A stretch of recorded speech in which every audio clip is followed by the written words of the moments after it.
The fluorescent lights hummed their tired song above me, casting everything in the diner with a sickly yellow glow that made even the freshest coffee look old. My feet screamed inside my worn sneakers. The left one had a hole near the toe that I'd covered with duct tape 3 days ago. The tape was peeling now, and I could feel the cold seeping through with each step across the black and white checkered floor. It was 11:47 p.m., 13 minutes until my shift ended. 13 minutes until I could finally sit down. "Sophia, table 7 needs a refill." Marge's voice cut through the clatter of dishes like a knife. She didn't look up from the register, her reading glasses perched on her nose as she counted the day's receipts for the 3rd time. "On it," I called back, grabbing the coffee pot with hands that trembled slightly from exhaustion. I'd been on my feet for 9 hours straight, covering for Jenny, who'd called in sick again. That made it the 4th time this month, but I couldn't complain. I needed the extra hours. The rent was due in 5 days, and I was still $60 short. The diner smelled like grease and burnt toast, mixed with the cheap pine cleaner we used to mop the floors. It was the smell of survival, of making ends meet, of invisible people like me serving other invisible people at midnight in a neighborhood where no one asked too many questions. I moved through the narrow aisle between the booths, my body operating on autopilot. The coffee pot was heavy, and my wrist ached from holding trays all day. Table 7 was occupied by a truck driver I recognized. He came in every Tuesday night, always ordered the same thing, always left exactly $2 as a tip. As I approached to refill his cup, the bell above the entrance chimed. I didn't look up immediately. The bell chimed constantly, and most customers could wait 30 seconds while I finished what I was doing. But something made me glance toward the door anyway. Maybe it was the way the air seemed to shift, or how the usual din of conversation dropped by a decibel. 3 men walked in. No, 2 men walked in, flanking a third who didn't walk so much as glide. The first thing I noticed was the silence that followed them like a wake.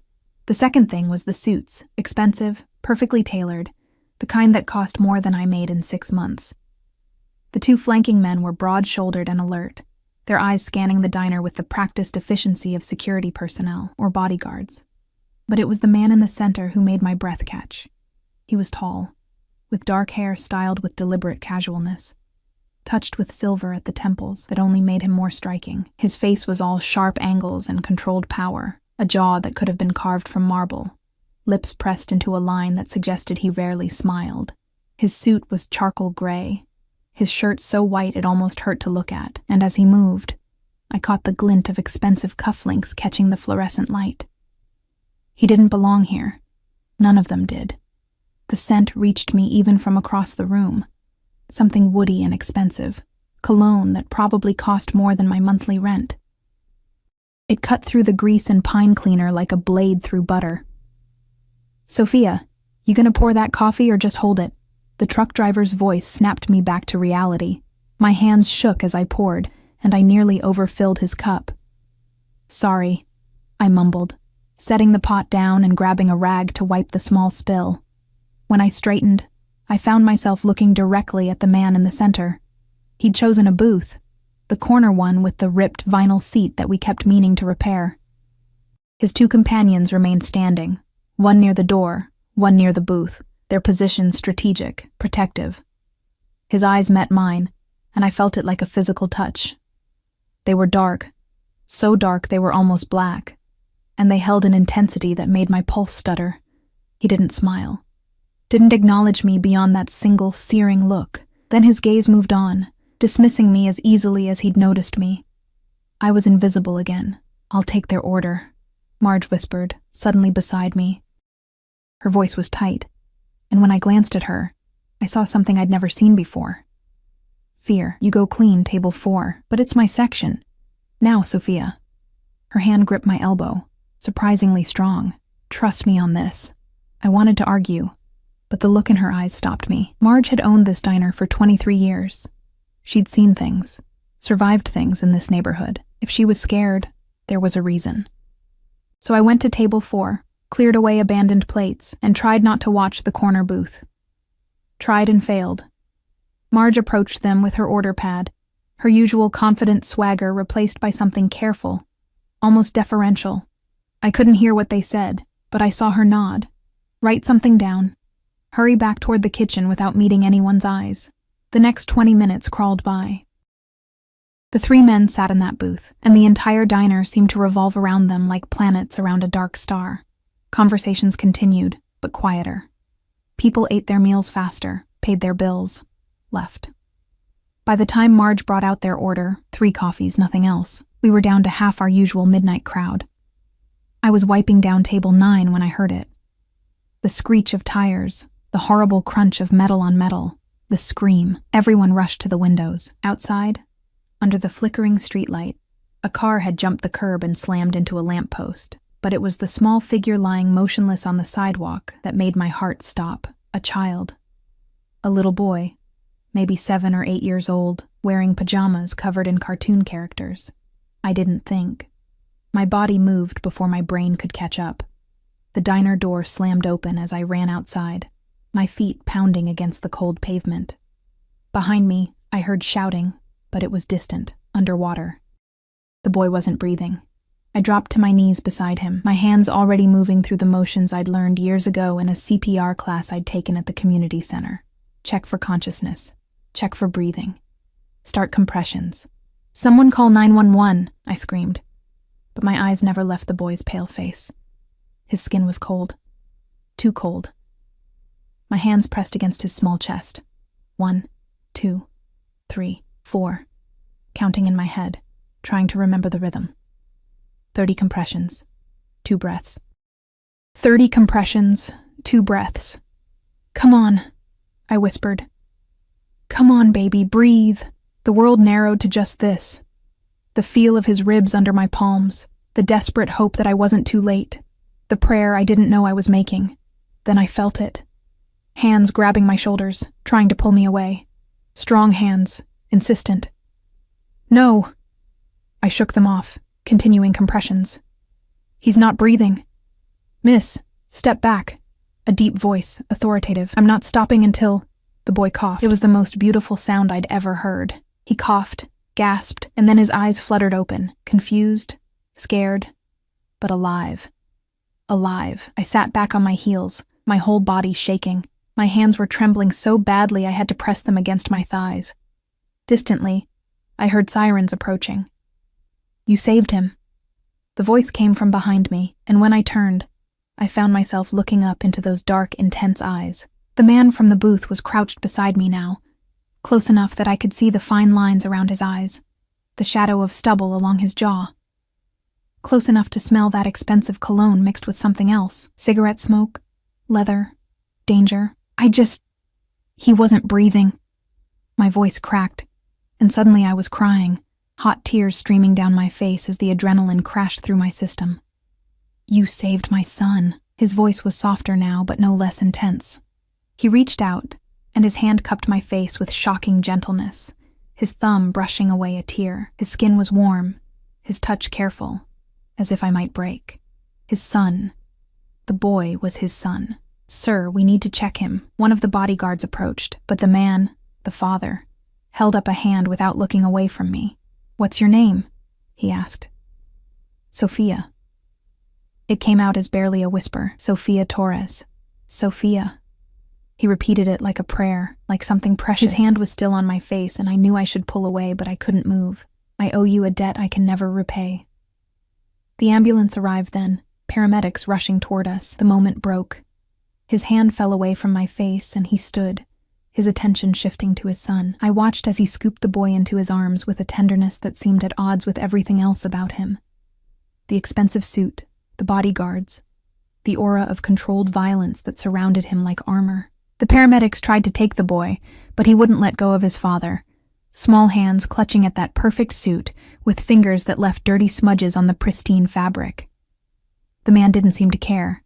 He climbed into the ambulance, still holding his son, and one of the bodyguards followed. The other bodyguard approached me. He was massive, with a shaved head and a scar running down his left cheek. He reached into his jacket. I flinched and pulled out a business card. "Mr. Constantine will want to thank you properly," he said, his accent thick, Eastern European. "You call this number tomorrow. Whatever you need. Hospital bills, time off work. You call." I took the card with numb fingers. It was heavy cardstock, Expensive, with a single phone number embossed in black. No name, no company, just the number. I didn't do it for money, I stammered. The corner of his mouth lifted slightly. We know.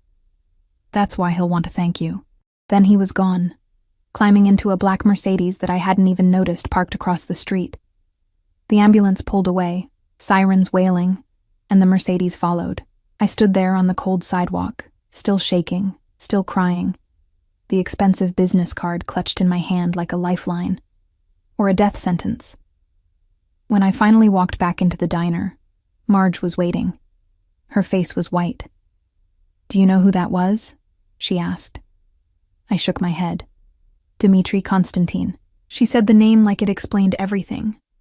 When I just stared at her blankly, she grabbed my shoulders. The Konstantin family, Sophia. They run everything south of 5th Street. Everything. You just saved the son of the most dangerous man in the city. The card felt heavy in my pocket. Suddenly, the hole in my shoe and the $60 I needed for rent seemed very far away.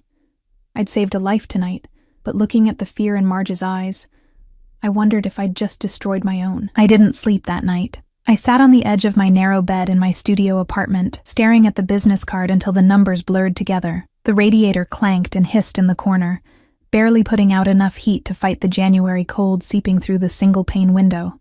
Outside, the city hummed with its usual nighttime symphony. Distant sirens, car horns, the occasional shout from the street below.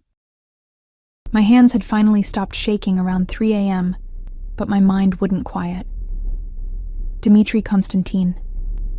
The name meant nothing to me yesterday. Now it felt burned into my consciousness, along with the memory of those dark eyes looking at me like I was something precious, something valuable. I'd seen dangerous men before. You didn't grow up in this neighborhood without learning to recognize the signs. The ones who carried themselves with casual violence, who expected deference, who took what they wanted. I'd learned young to make myself small, invisible, to avoid their attention at all costs. But Dmitri Konstantin was something else entirely. He didn't demand attention. He commanded it simply by existing. And for one brief, terrifying moment, I'd had all of his attention focused solely on me. You saved my son. His voice echoed in my memory, low and rough with emotion I hadn't expected. The way his hand had cupped my face, so gentle despite the calluses I'd felt on his palm. The way he'd looked at me like I'd given him something more valuable than money could buy. I should throw the card away, delete it from existence, pretend last night never happened. Instead, I tucked it into my wallet, into the small pocket where I kept my mother's photo. The only picture I had of her, faded and creased from years of carrying it with me. When dawn finally broke, gray and reluctant, I got ready for my morning shift. My reflection in the bathroom mirror looked haunted. Dark circles under my eyes, skin pale, lips still chapped from the cold. I splashed water on my face, pulled my dark hair into a ponytail, and put on my uniform. Black pants, white button-down shirt, the name tag that read, Sophia, in cheerful red letters. My phone buzzed as I was lacing up my sneakers. A text from Marge. Take the day off. Paid. Don't argue. I stared at the message. Marge had never given me a paid day off in the 3 years I'd worked for her. Never. My fingers hovered over the screen, ready to argue anyway. I needed the hours. But another text came through. Please, Sophia. Just for today. Let things settle. Let things settle. As if last night was a storm that just needed to pass, rather than an earthquake that had shifted the foundation of my small, careful life. I texted back a simple okay and sat down on my bed, suddenly unsure what to do with unexpected free time. The rent was still due in 4 days. I was still $60 short, but the thought of going to the diner, of facing the questions and stares and whispers, made my stomach turn. By noon, I'd cleaned my apartment twice, done laundry in the building's basement machines, and reorganized my tiny pantry. Anything to keep my hands busy, my mind occupied. I was folding my last clean towel when someone knocked on my door. Not the buzzer downstairs, which meant someone had gotten past the building's front door, past the broken lock that the landlord kept promising to fix. A direct knock on my apartment door, 4th floor, Unit 4C. My heart climbed into my throat. Through the peephole, I saw a woman. She was perhaps 60, with steel-gray hair pulled into an elegant twist, wearing a camel-colored coat that looked impossibly soft. Her face was kind but serious, and she carried a leather folder under one arm. "Miss Torres?" Her voice was cultured, accented, the same Eastern European lilt as the bodyguard from last night. "My name is Galina Volkov. I work for Mr. Constantine. May I speak with you?" Every instinct screamed at me to pretend I wasn't home, but she'd already seen my shadow through the peephole, and something told me that Galina Volkov was not a woman who could be easily dismissed. I opened the door, keeping the chain lock engaged. "How did you get up here?" "I have my ways." Her smile was slight. "I mean you no harm, Miss Torres. I'm here to deliver something and to extend an invitation. May I come in? I assure you I'm quite harmless. Ask any of your neighbors. I introduced myself to Mrs. Chen on the second floor. Lovely woman. She told me about her grandson. Despite everything, I found myself unhooking the chain and opening the door." Galina stepped inside with the grace of someone accustomed to much nicer surroundings, but her face showed no judgment as she took in my humble studio.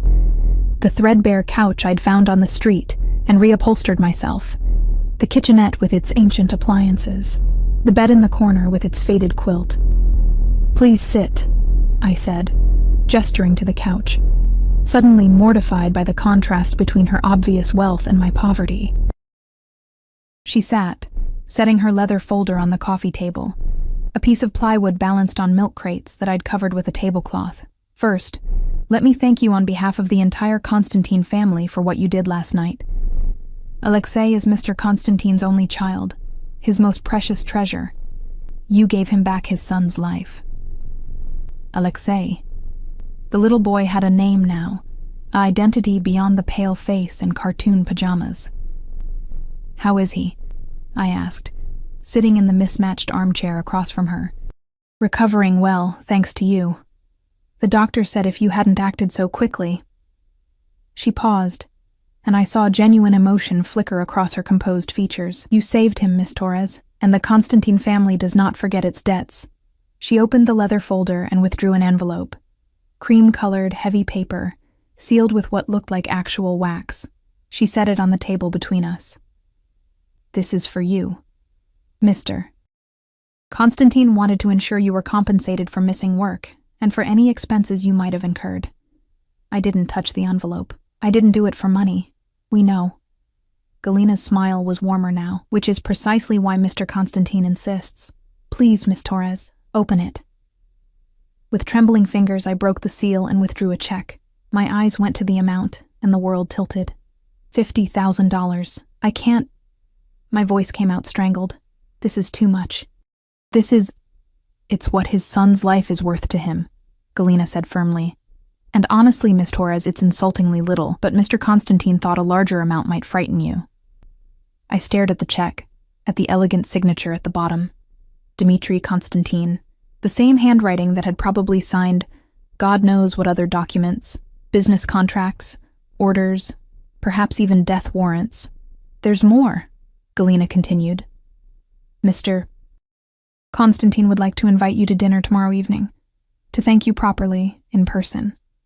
Alexei has been asking about the angel lady who saved him. He wants to thank you as well." "I don't think that's a good idea." I set the check down like it might burn me. "I'm just a waitress. I don't belong in his world. You saved his son's life. That makes you more important to him than most people in his world." Galina's eyes were sharp, assessing. "But I understand your hesitation. The Constantine name carries weight and fear, but Dmitri is not the monster people whisper about, Miss Torres. He's a father who almost lost his child. He's a man who wants to say thank you to the woman who gave him a miracle." She stood, smoothing down her coat. "Think about it. The dinner will be at his home, private, just family. 6 o'clock tomorrow evening. A car will come for you at 5:30, whether you've decided or not. If you choose not to attend, the driver will leave. No pressure, no obligation." At the door, she paused. "One more thing. That check, cash it or don't. That's your choice. But know that refusing it won't change what you did, or what Mr. Constantine feels he owes you. Some debts can't be erased by pride." Then she was gone, leaving behind the faint scent of expensive perfume and the envelope on my coffee table, glowing like a small sun in my dim apartment. I picked up the check again, my hands shaking. $50,000. I could pay rent for years, buy new shoes without holes, stop working double shifts, maybe even go back to school like I'd always dreamed. But there was no such thing as free money, especially not from men like Dmitri Konstantin. I thought about his hand on my face, the intensity in his eyes, the way he'd said my name like he was memorizing it.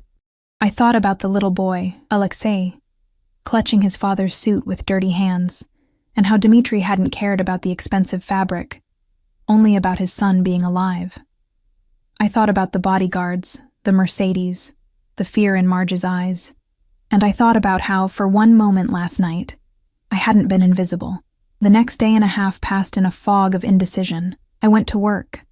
Marge tried to send me home again, but I refused and endured the stares and whispered conversations that stopped when I approached. Everyone knew what had happened. In a neighborhood like this, news traveled faster than light. Some people looked at me with respect, others with fear, as if I'd been contaminated by proximity to danger. A few avoided me entirely. I hadn't cashed the check. It sat in my wallet next to my mother's photo, both pieces of paper representing impossible things. Love I'd lost. Wealth I'd never imagined.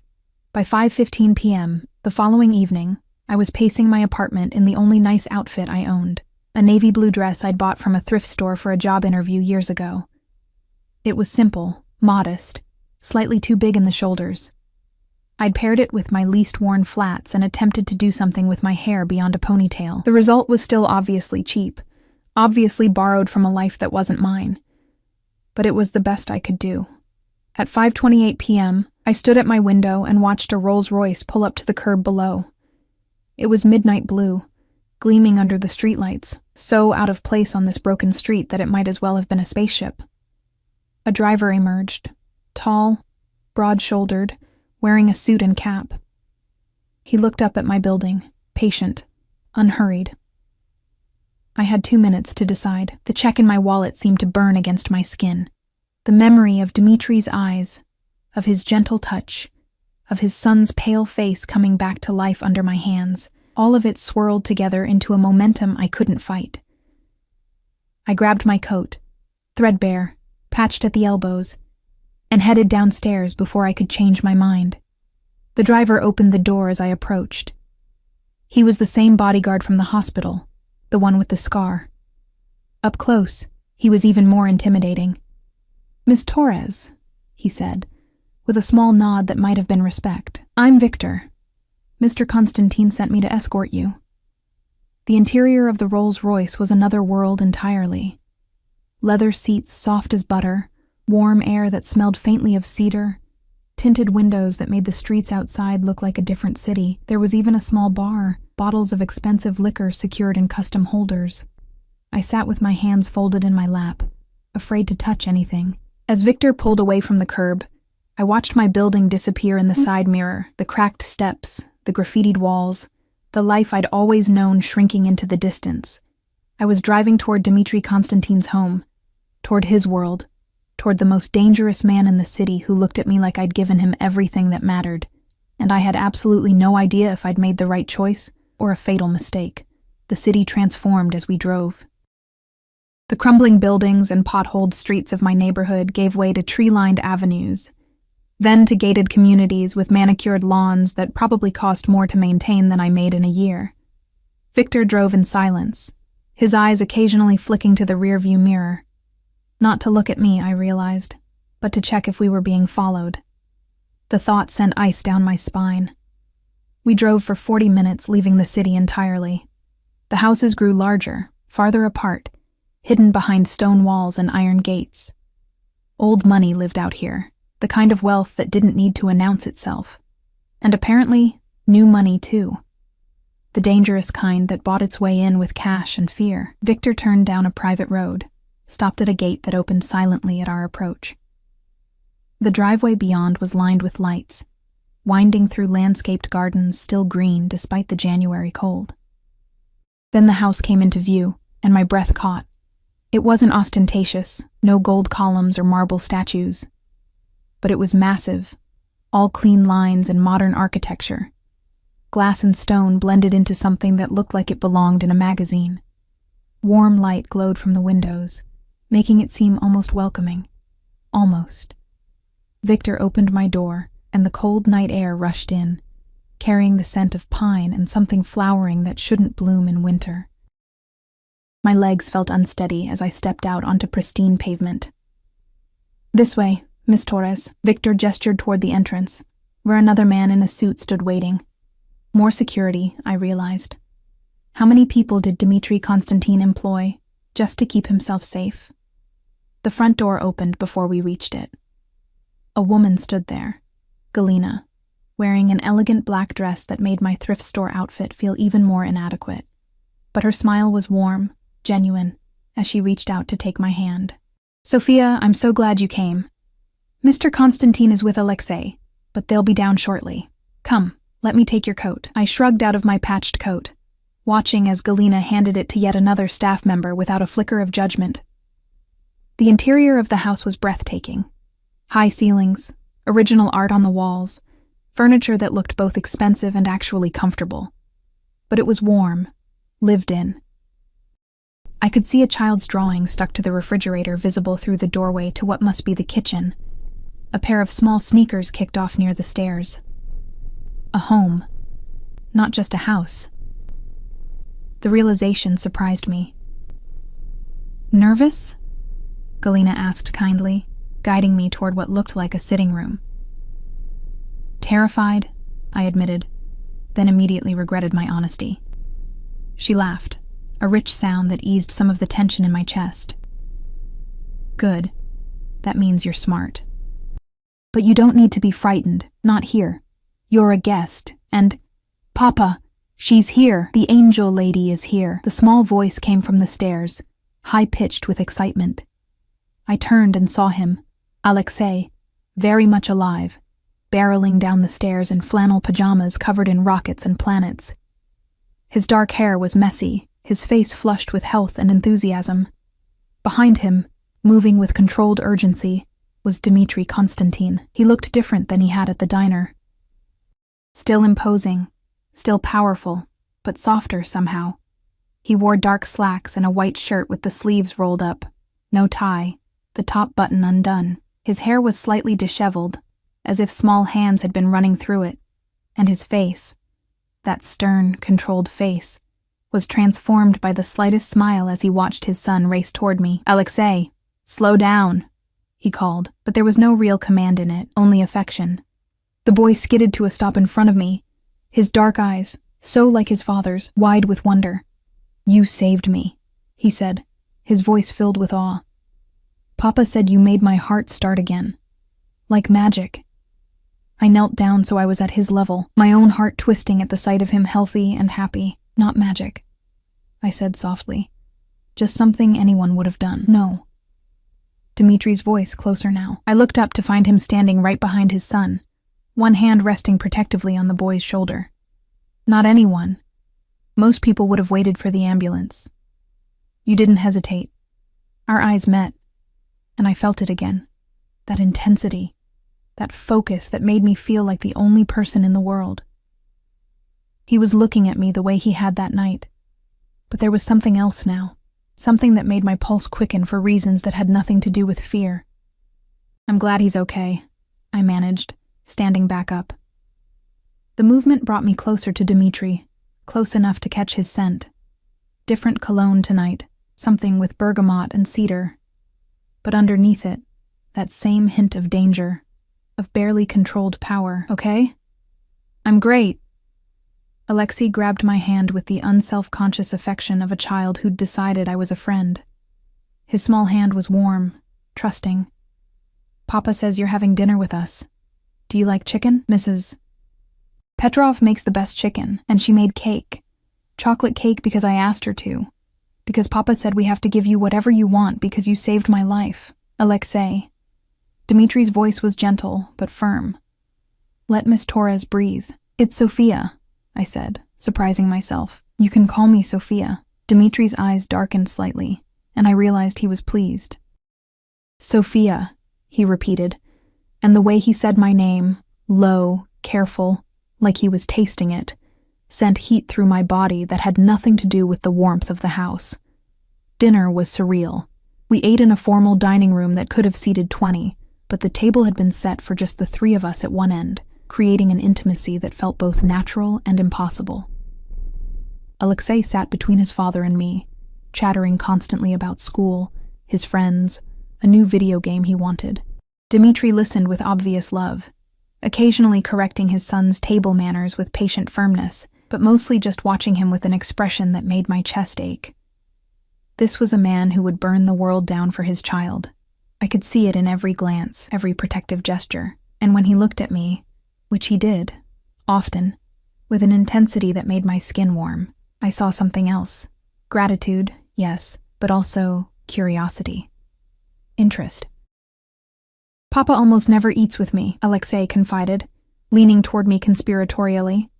He's always working, but he's been home every dinner since the accident. I think he's scared I'll disappear. Alexei. There was warning in Dmitri's voice now, but also truth.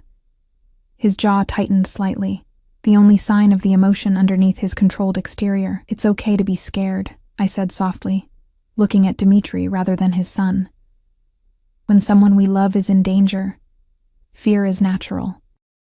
Do you have someone you love? Alexei asked innocently. Someone you'd be scared to lose? The question hit me harder than it should have. I thought of my mother, dead for 10 years. My father, disappeared before I was born. The empty apartment waiting for me, the life built on survival rather than connection. No, I admitted, not anymore. I felt Dmitri's gaze sharpen, assessing. When I finally met his eyes, I saw understanding there and something darker. Recognition, perhaps, of a familiar loneliness. After dinner, Galina appeared to take Alexei up to bed. The boy hugged me tightly, making me promise to visit again soon, before following her up the stairs with only minor protests. And then, I was alone with Dmitri Konstantin. Come, he said, standing. Let's talk somewhere more comfortable. He led me to a study, all dark wood and leather, bookshelves lining the walls, a fire crackling in the fireplace. Through the windows, I could see the grounds lit by subtle landscape lighting, extending into darkness. He poured 2 glasses of amber liquid from a crystal decanter, handed me one. Our fingers brushed, and I felt the contact like electricity. Whiskey, he said, aged 20 years. I don't drink often, but tonight feels like an occasion worth marking. I took a tentative sip. It burned going down, but left a warm, smooth finish. Expensive, like everything else in this house. Dmitri sat in one of the leather chairs, gestured for me to take the other. The fire cast shadows across his face, highlighting the sharp angles, the controlled strength. He'd rolled his sleeves up further, and I could see his forearms, muscular, with faded scars that told stories I probably didn't want to know. You didn't cash the check, he said. It wasn't a question. I can't accept that much money. Why not? He leaned forward, elbows on his knees, the whiskey glass dangling from his fingers. You earned it. More than earned it. I didn't do it for payment. I did it because a child was dying. I met his eyes, refusing to back down despite the intensity of his stare. If I take that money, it changes what happened, makes it a transaction instead of just the right thing to do. He was quiet for a long moment, studying me with those dark, unreadable eyes. The fire crackled. Outside, I heard the distant sound of the gate opening and closing. Security patrols, probably. You're not what I expected, he finally said. What did you expect? Someone who would take the money without question, who would maybe ask for more, who would see an opportunity and seize it. He took a drink of whiskey, and I watched his throat work as he swallowed. Everyone wants something from me, Sophia. Everyone has an angle, a price, a scheme. But you kneel in the cold to save my son's life. And then you refuse payment. You're either incredibly noble or incredibly foolish. Maybe both, I said, surprising myself with my boldness. The whiskey was warming me from the inside. Or maybe it was the fire. Or maybe it was the way he was looking at me. His lips curved into something that wasn't quite a smile, but was closer than I'd seen before.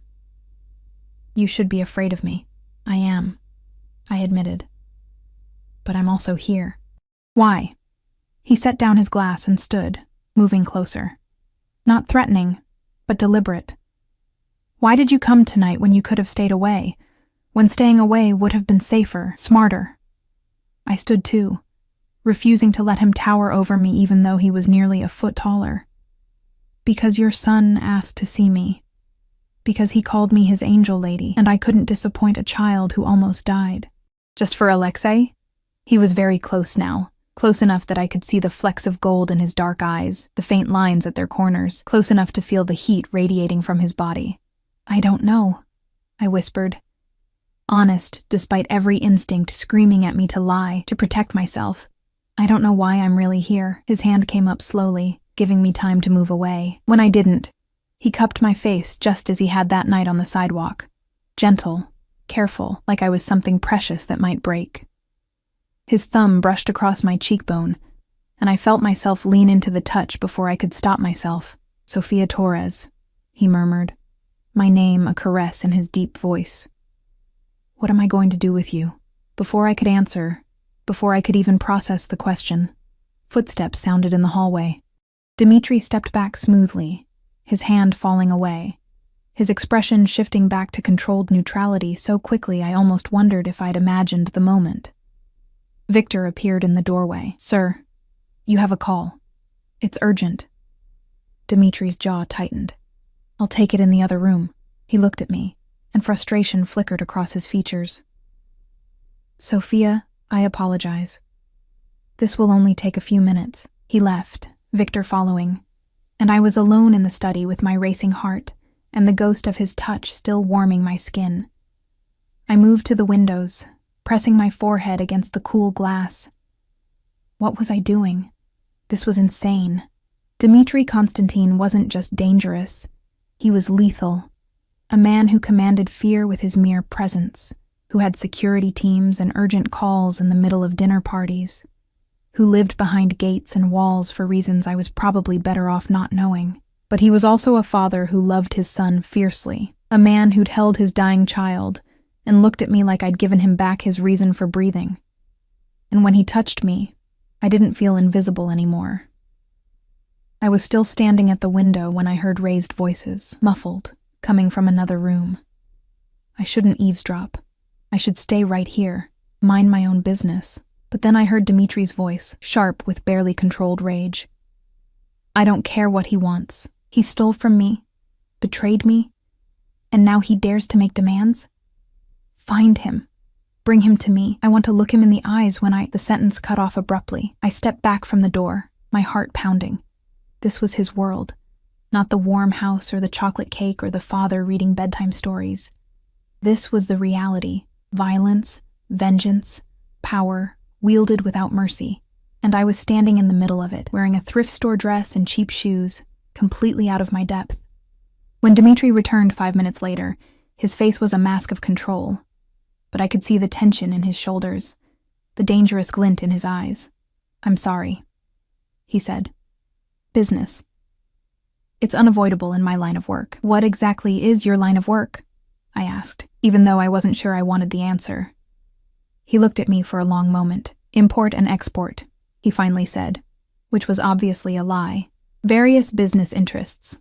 Nothing you need to worry about. Because I'm just a waitress who saved your son? Someone to be protected from the truth? His eyes narrowed slightly. Because you're someone I don't want to taint with the darker parts of my world. You're good, Sophia. Pure. And that's rare enough that I want to preserve it. I'm not a child, I said, my voice sharper than intended, and I'm not as pure as you think.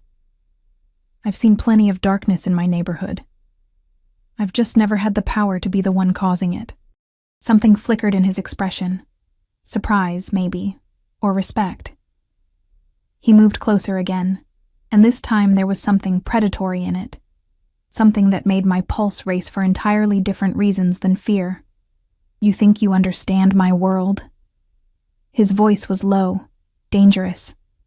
You think seeing crime in your neighborhood prepares you for what I do? For the choices I make? The things I've done? No, I admitted. But I think you're not as much of a monster as you want me to believe. He laughed. but there was no humor in it. You're wrong. Then why am I still here? Why not send me away?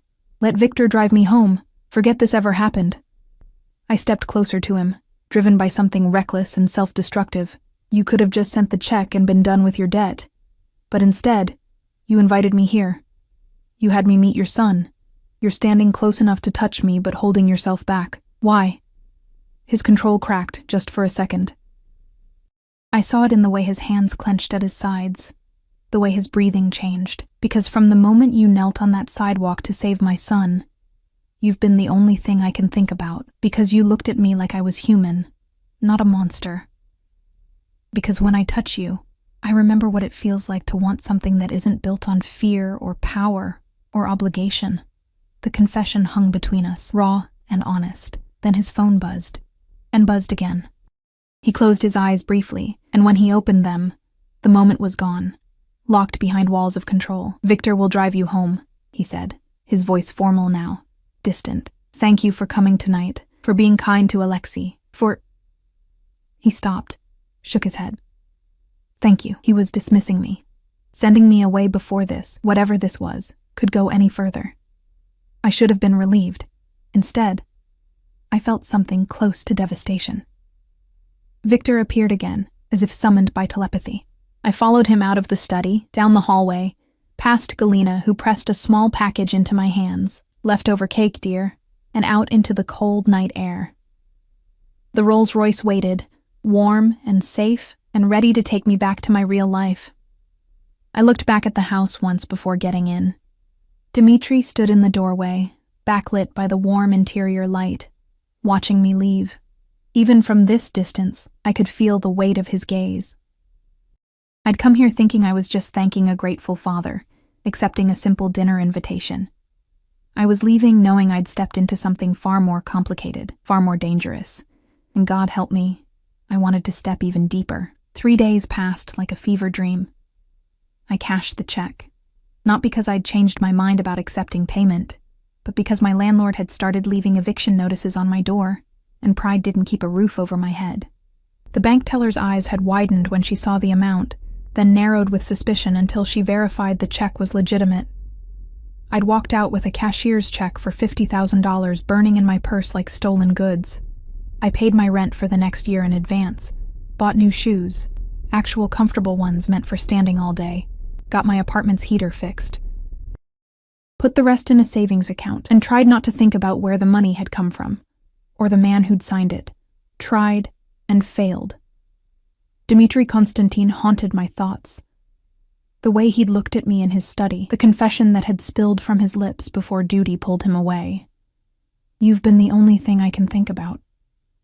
The words played on repeat in my mind during every quiet moment, which was dangerous because waitressing gave you a lot of quiet moments between orders. I kept expecting something, another visit from Galina, a phone call, Victor showing up at the diner, but there was nothing, just silence, and the ghost of his touch on my face, and the memory of dark eyes that had looked at me like I mattered. Maybe that was for the best. Maybe he'd realized the danger of getting too close to someone from my world. Someone who couldn't understand his life. Maybe I was just a brief fascination, made interesting only by the circumstances of how we'd met. The thought hurt more than it should have. On the 4th day, I was wiping down tables during the lunch rush, when Marge touched my shoulder. Sophia, you have a visitor. Says it's important. I looked up to see a young woman standing near the entrance, mid-20s, beautiful in that effortless way that came from good genes and expensive maintenance. She wore designer jeans and a cashmere sweater, her blonde hair falling in perfect waves. Everything about her screamed money and privilege. She was watching me with barely concealed hostility. Can I help you? I asked, setting down my rag. You're Sophia Torres. It wasn't a question. Her accent was American, but polished, the kind you got from private schools. The waitress who saved Alexei Konstantin. Warning bells went off in my head. Who are you? Elena Volkov, Dmitri's fiancée. She said it like she was claiming territory, marking boundaries. We need to talk, privately. My heart stuttered. Fiancé. Of course he had a fiancé. Men like Dmitri Konstantin didn't stay single. They had women who matched their status, their wealth, their world. Women like this polished creature in front of me, not waitresses with holes in their shoes. "I'm working," I said, hating how my voice sounded, small, defensive. "Take a break." Elena's smile was cold. "I promise this won't take long." Marge was watching from behind the counter, her expression worried. I gave her a small nod, "I'm okay," and led Elena to the farthest booth, away from other customers. She slid in across from me, her designer bag settling on the seat with a soft thump that probably cost more than my monthly rent used to cost. Up close, she was even more beautiful. Flawless skin, green eyes that assessed me with clinical precision. "I'll get straight to the point," Elena said. "Dimitri is grateful for what you did. We all are, but your involvement with our family ends now." "I'm not involved with your family," I said, trying to keep my voice steady.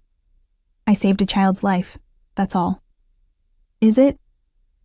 Elena leaned forward, and I saw the steel beneath the beauty. "Then why did Dimitri invite you to our home? Why did he have dinner with you and Alexei? Why has he been distracted for days, making uncharacteristic mistakes because his mind is elsewhere?" Each question hit like a small blade. "I don't know what you're talking about. Don't play stupid. It doesn't suit you." Elena's voice dropped lower, more intense. "I know you've cashed his check. I know you're probably already imagining what it would be like to be with a man like him, to have access to his money, his power. But let me make something very clear. Dimitri and I have been together for 3 years. We're getting married in 6 months. Our families have been aligned for generations. What you think happened between you was just gratitude mixed with emotion over Alexei's accident. Nothing more."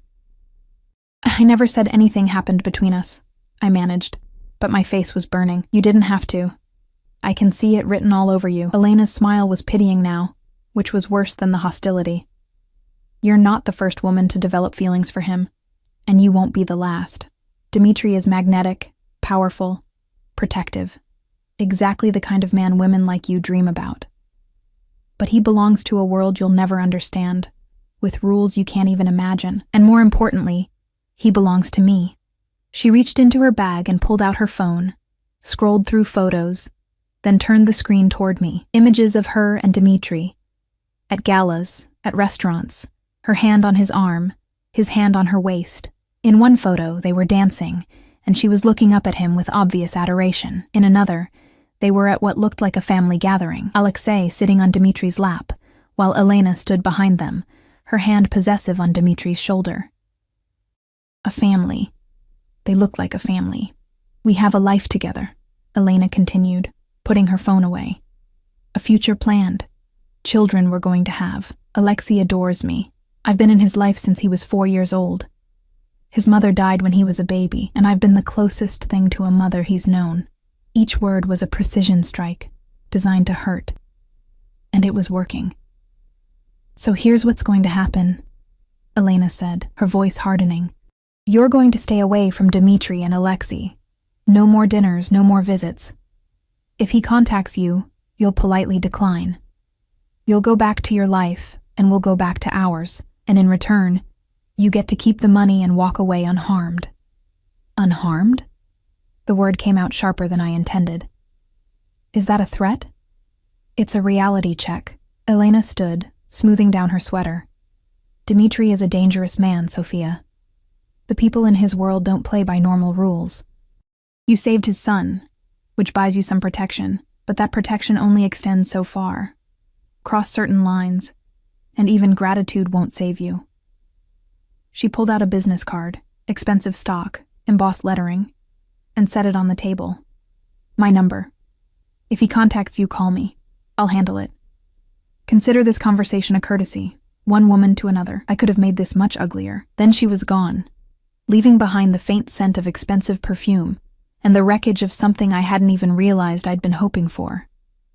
I sat in that booth for 20 minutes after she left, staring at her business card, feeling stupid and small and naive. Of course Dimitri had a fiancé. Of course that moment in his study had meant nothing. He was probably expert at making women feel special, at making them believe they were different, unique. I'd been a fool. When I finally stood up, my legs felt unsteady, Marge appeared at my elbow, her face concerned. "You okay, honey?" "Fine," I lied. "Just a misunderstanding." But that night, alone in my apartment, I let myself cry. For the fantasy I'd built in my head. For the way Dimitri had looked at me like I mattered. For the brief moment when I'd felt seen instead of invisible. It had all been an illusion, a trick of circumstance and gratitude. I needed to forget him. Move on. Go back to my real life. Except my real life had already been irrevocably changed. 2 days later, I was leaving the diner after the late shift when I noticed the car, a black Mercedes, parked across the street, its engine running. I'd seen enough movies to know what it meant, but I was too tired and heartbroken to care about danger. The back door opened, and Victor stepped out. "Miss Torres, get in the car." "I'm not interested," I said, walking faster toward the bus stop. He matched my pace easily, his large frame somehow both threatening and protective. "Mr. Constantine needs to see you. It's urgent. Tell Mr. Constantine I'm busy. Tell him I got his message loud and clear from his fiancée." Victor's expression didn't change, but something flickered in his eyes. "He doesn't know Elena spoke to you." I stopped walking. "What?" "Elena doesn't speak for Mr. Constantine. She speaks for herself and for her family's interests." Victor's voice was low, careful. "Please, Miss Torres, just come. If you still want to leave after hearing what he has to say, I'll drive you home myself, and you'll never hear from us again." Every instinct screamed at me to refuse, to protect what was left of my dignity. But there was something in Victor's voice, urgency, almost pleading, that made me hesitate. "Fine," I said. "But this is the last time." The drive was longer this time, heading in a different direction, not toward Dimitri's home, but into the industrial district where warehouses and factories sat dark and silent. My earlier bravado faded as Victor pulled up to a nondescript building, its windows covered, its exterior giving no hint of what lay inside. "Where are we?" I asked, fear creeping into my voice. "Somewhere private, where we won't be disturbed." Victor got out and opened my door. "Mr. Constantine is waiting inside." "You're safe, Miss Torres. I give you my word." I'd learned enough about Dimitri's world to know that Victor's word actually meant something. He was loyal, honorable in his own way. If he said I was safe, I probably was. Probably.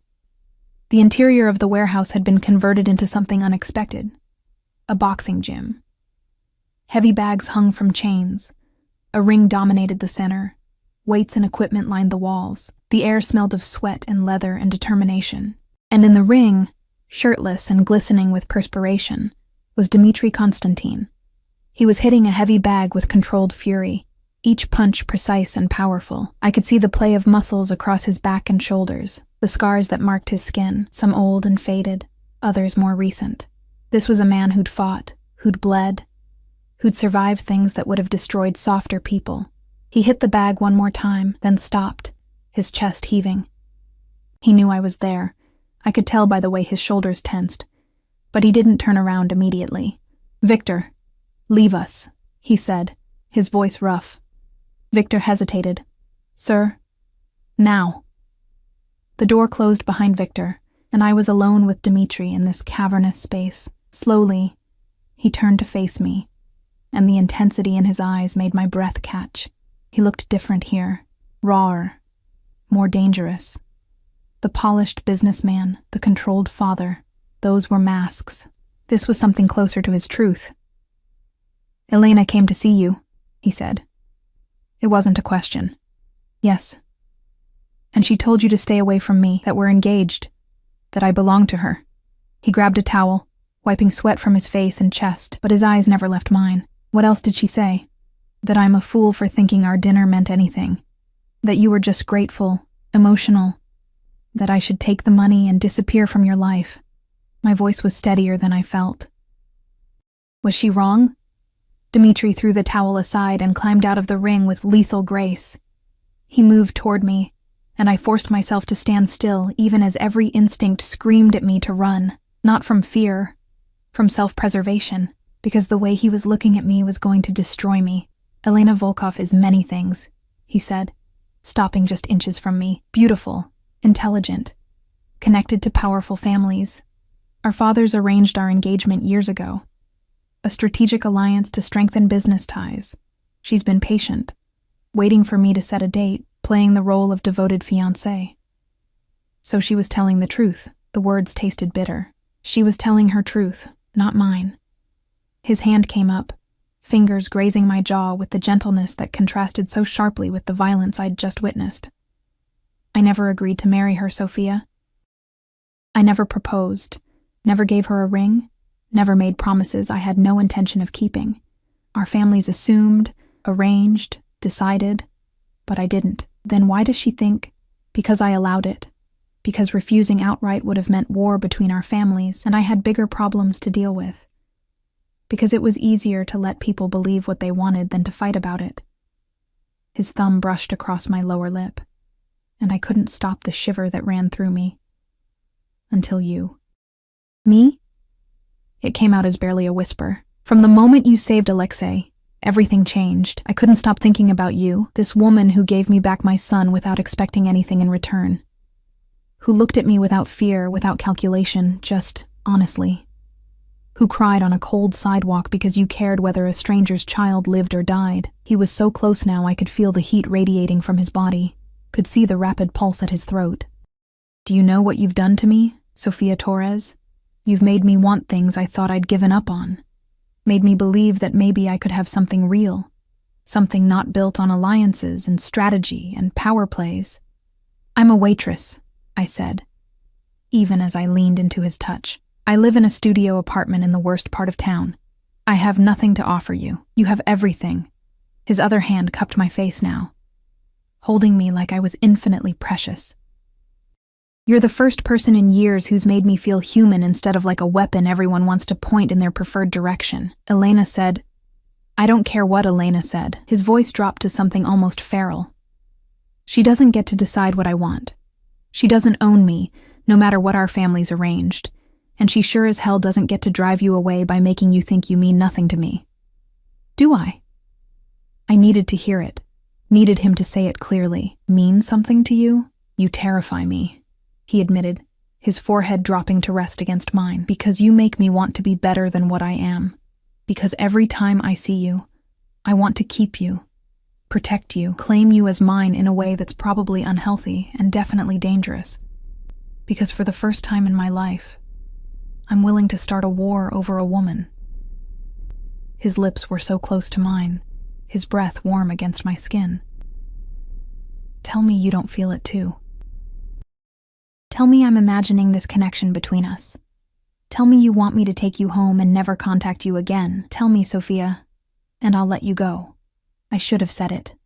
Should have protected myself, walked away, chosen safety over this terrifying, impossible thing pulling us together. Instead, I closed the distance between us and kissed him. The world exploded. His arms came around me immediately, pulling me flush against his body, one hand fisting in my hair while the other pressed against my lower back. The kiss was hungry, desperate, months of restraint shattering in an instant. He tasted like mint and danger, and promises that would probably destroy me. And I didn't care.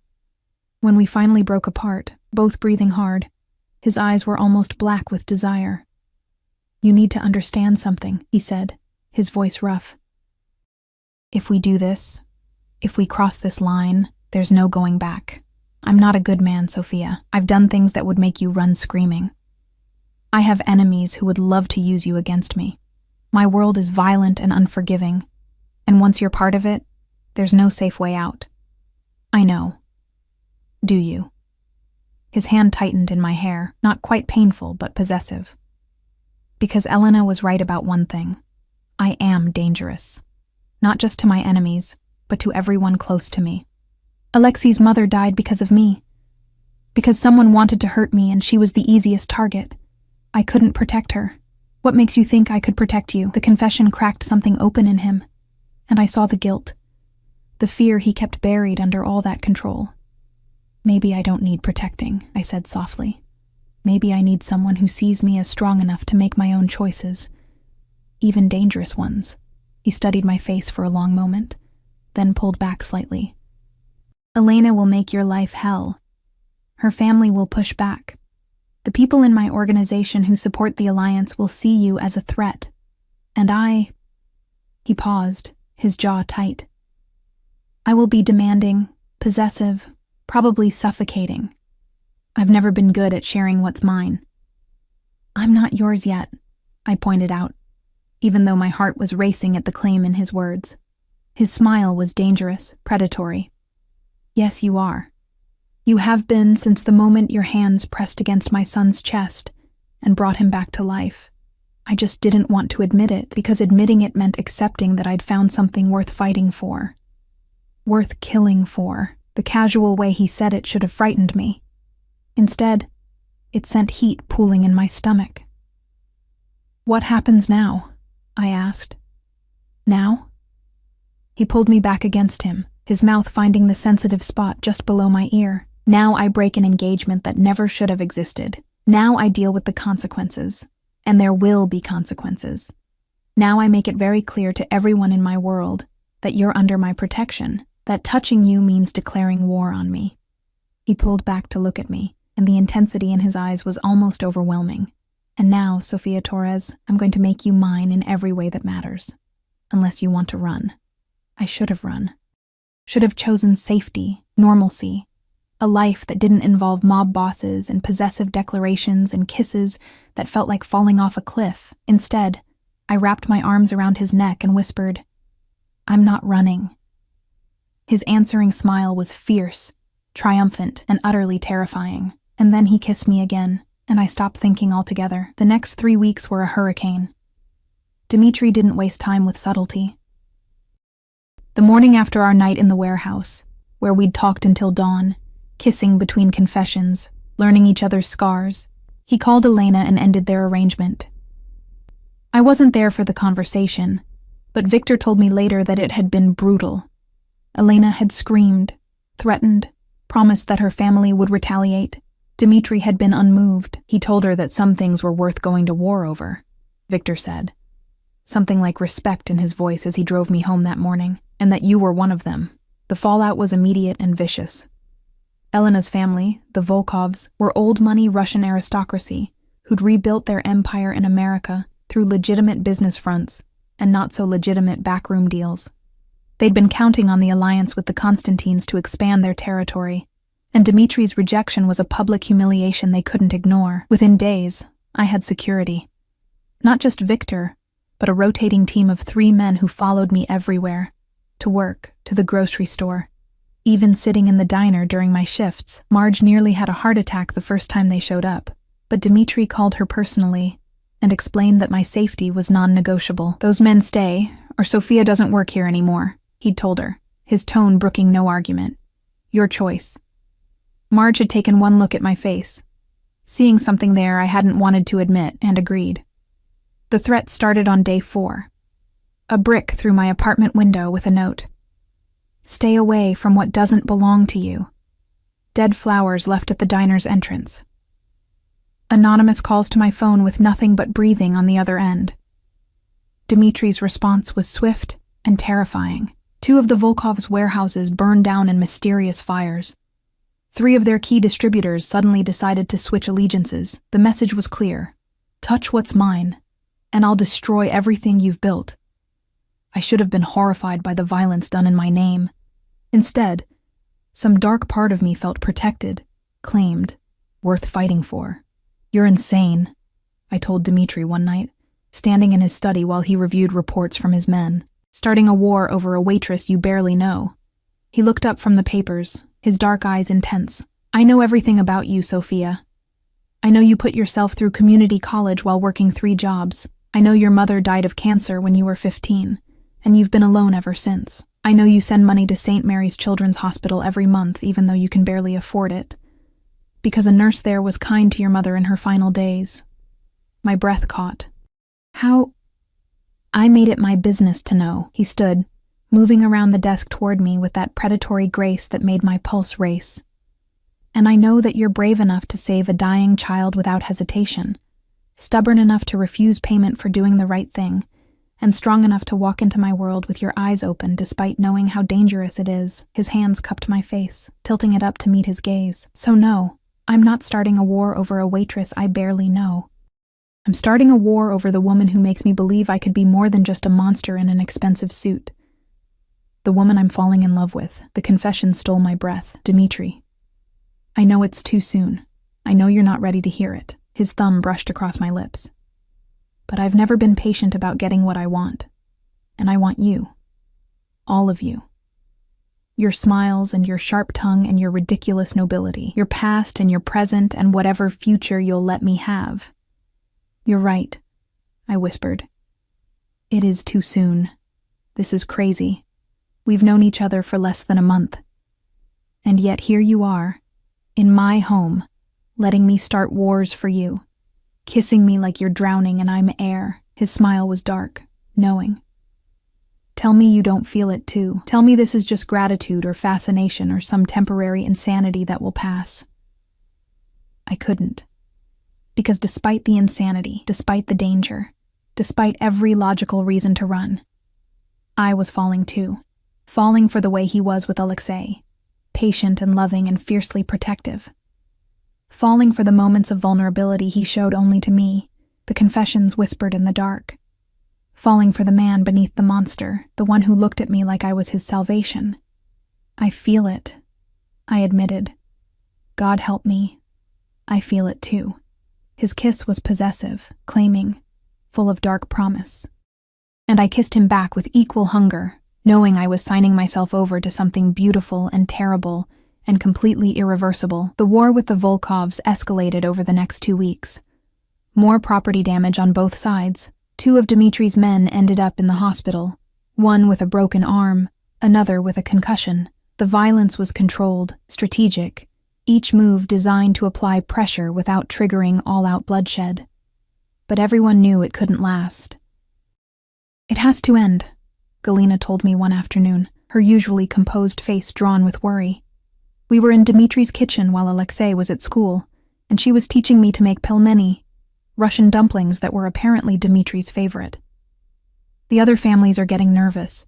They're pressuring both sides to resolve this before it spirals into something that affects everyone's business. What does that mean? I asked, my hands stilling over the dough. It means there will be a meeting, a negotiation. The Volkovs will demand compensation for the broken engagement, for the public humiliation. She paused, choosing her words carefully. They may demand you. Ice flooded my veins. What? Not to hurt you. Even the Volkovs aren't stupid enough to murder someone under Dimitri's protection. But they could demand you leave the city. Stay away from him. Agree to never see him or Alexei again. She covered my flour-dusted hands with her own. And if you refuse, if Dimitri refuses, the violence will escalate. People will die. Maybe even innocent people caught in the crossfire. So I'm the problem. The words tasted bitter. If I just left, this would all go away. If you left, Dimitri would burn the city down looking for you. Galina's voice was gentle but firm. Don't mistake this for something you can fix by sacrificing yourself. He won't let you go. And honestly, I don't think you want to go either. She was right. Despite everything, the danger, the violence, the impossible complications, I didn't want to leave. I'd found something here, something I'd been searching for my whole life without knowing it. A home. A family.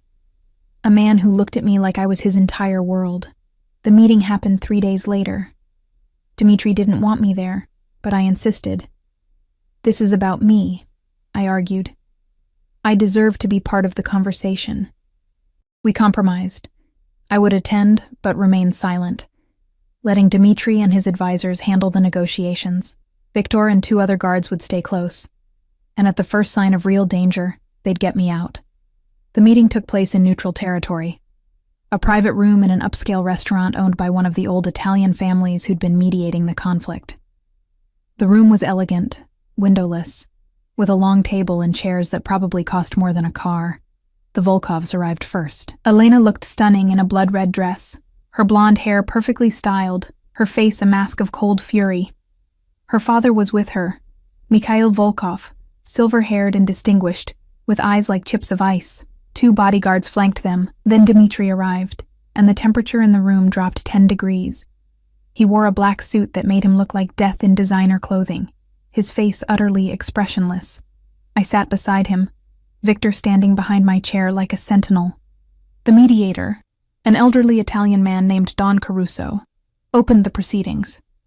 We're here to resolve the dispute between the Constantine and Volkov families regarding the broken engagement and subsequent misunderstandings. Misunderstandings? Mikhail's voice was harsh with accent and anger. My daughter was publicly humiliated. Agreements between our families were broken. My businesses have been attacked. This is not a misunderstanding. It's an act of war. An engagement I never agreed to was used to manipulate business arrangements I never approved, Dmitri said coldly. Your daughter claimed a position in my life that was never offered. When I corrected the misconception, you responded with threats against someone under my protection. So yes, Mikhail, there's been an act of war, but you fired the first shot. Mikhail's face reddened. That waitress has a name. Dmitri's voice dropped to something dangerous. Use it respectfully or we're done here.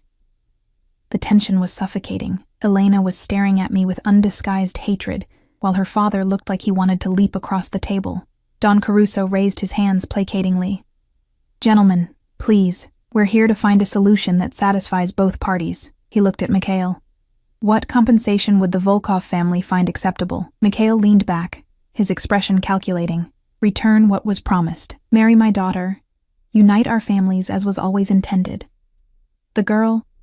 He caught himself at Dmitri's expression. Sophia can be compensated generously and relocated. Everyone walks away satisfied. No. Dmitri's answer was flat, final. Then we continue as we have been, Mikhail said coldly. And we escalate. My family has resources you can't imagine, Constantine. We'll make this so costly, so bloody, that you'll wish you'd taken the deal. Before you make more threats you can't follow through on, Dmitri said, his voice deadly calm. Let me tell you what I know. He pulled out a folder, slid it across the table. Your operation has a leak, Mikhail. Someone high up in your organization has been feeding information to the FBI for 6 months. Names, dates, transactions, everything they need to bring RICO charges against your entire family. Mikhail's face went white. Elena grabbed the folder, flipping through it, her hands shaking. I saw her face change as she read, saw the moment she realized the information was real. Where did you get this? Mikhail's voice was barely controlled. Does it matter? Dmitri leaned forward. What matters is that I have copies. Many copies. And if anything happens to Sophia, if she's threatened or harmed or even frightened by someone connected to your family, every one of those copies goes to the FBI, the IRS, and every major newspaper in the country. Your empire will be destroyed in a week. You're bluffing. But Mikhail's voice lacked conviction. Am I? Dmitri's smile was cold. Test me. Please. Give me a reason to burn your world down. The silence stretched, heavy with threat and calculation. Finally, Don Caruso spoke. Perhaps there's a middle ground, Mr. Constantine. Would you be willing to offer some form of compensation to smooth over the social difficulties the broken engagement has caused? Dmitri looked at me, his expression softening slightly, then back at the Volkovs. I'll pay the Volkov family $2 million for any business disruptions caused by the situation. In exchange, they'll publicly announce that the engagement was ended by mutual agreement, with no hard feelings on either side. Elena will be presented as the one who ended it, protecting her reputation. And most importantly, Sofia Torres becomes completely off limits. No threats, no intimidation, no contact. She's under my protection permanently. 3 million, Mikhail countered. 2.5, and I don't release the FBI information for 5 years, giving you time to clean up your operation. Dmitri's voice was firm. Final offer. I watched the calculation happen in Mikhail's eyes. The cost of continued war versus the cost of accepting terms. Finally, he nodded stiffly. Agreed. Elena stood abruptly, her chair scraping against the floor. You're making a mistake, she said, her voice shaking with rage as she looked at Dmitri. She's nothing. A nobody. She'll never fit into your world, never understand what you need, never be able to give you what I could have. You're wrong, Dmitri said, not unkindly. She's everything, and that's something you'll never understand. Elena's face crumpled for just a moment, not with anger, but with genuine hurt. Then the mask was back, cold and perfect. She walked out without another word, her father and bodyguards following. When they were gone, I let out a breath I didn't know I'd been holding. Dimitri's hand found mine under the table, squeezed gently. "It's over," I asked. "It's over," he confirmed. "You're safe. We're safe." Don Caruso smiled, the first genuine expression I'd seen from him. "Young love," he said, shaking his head, "always causing trouble, but also always worth it, eh?" The aftermath was surprisingly quiet. The Volkovs kept their word. Within a week, society pages were reporting that Elena had ended the engagement amicably, that she was focusing on her own business ventures, that there were no hard feelings. The violence stopped, the threats disappeared. Life, impossibly, returned to something almost normal. I still worked at the diner. Dmitri hated it, wanted me to quit, but I refused to give up that part of my independence. We compromised. I cut back my hours and took night classes at the community college, working toward the degree I'd always wanted. Dmitri paid for it, and before I could argue, he pointed out that he'd spend more than that on a single business dinner, so I might as well let him invest in my education. Alexei became a fixture in my life. I'd pick him up from school twice a week, help with homework, take him to the park. He called me Sophia, but sometimes when he was tired or happy, it became Sophie, said with such affection that my heart ached. And Dmitri. Dmitri was everything he'd promised and more. Demanding, yes, possessive and protective to the point of suffocation sometimes, but also tender in ways that surprised me. Patient with my fears and insecurities about his world, fiercely proud of every small accomplishment in my classes. 6 months after the meeting with the Volkovs, on a warm summer evening, Dmitri took me back to the warehouse where we'd first kissed, but it was transformed now. Lights strung from the ceiling, a table set for two in the center of the boxing ring, candles everywhere. "What is this?" I asked, laughing as he led me inside. "This is where you stopped running from me," he said, pulling me close. "Where you chose me despite every reason not to. I wanted to celebrate that moment because it changed my life. We ate dinner in the ring where he'd once hit bags with controlled fury, where I'd once told him I wasn't running. The food was catered from the best restaurant in the city. The wine probably cost more than I used to make in a month, but what made it perfect was the way Dmitri looked at me, like I was his entire world. After dinner, as we stood in the center of the ring, he pulled out a small box. My heart stopped. "I know it's fast," he said, opening it to reveal a ring, elegant, beautiful, with a diamond that caught the candlelight. "I know you might not be ready, but I've never been good at patience, and I've never been more sure of anything in my life." He took my hand, his dark eyes intense and vulnerable. "Sophia Torres, you saved my son's life, and in doing so, you saved mine too. You make me believe I can be more than what I was made to be. You make me want to be better, to build something good in all this darkness. I love you, completely, dangerously, permanently. Marry me. Be my wife, Alexei's mother, my partner in everything. Help me build something worth fighting for." Tears streamed down my face. Happy tears. Overwhelmed tears. Tears for the girl I'd been who never thought she'd have this. "Yes," I whispered. "Yes, I'll marry you." The ring slid onto my finger perfectly, like it had been made for me, which, knowing Dmitri, it probably had been. He kissed me then, deep and claiming and full of promise. And in that warehouse where we'd first admitted what was between us, I felt the last pieces of my careful, invisible life fall away, replaced by something terrifying and beautiful, and completely mine. "I love you too," I whispered against his lips, "my dangerous, impossible, perfect man." His smile was fierce, triumphant. "Mine," he said, and it wasn't a question. "Yours," I agreed, "always." We married 3 months later in a small ceremony at Dmitri's home, just family and close friends. Alexei was the ring bearer, taking his job so seriously that everyone cried watching him. Galina cried. Victor, stoic, Scarred Victor got suspiciously misty-eyed. Even Marge came, dressed in her finest and looking proud enough to burst. As I stood at the altar looking into Dimitri's eyes, promising forever to a man I'd known less than a year, I thought about the night this all started. The cold sidewalk, the dying child, the desperate rhythm of CPR. The moment that had changed everything.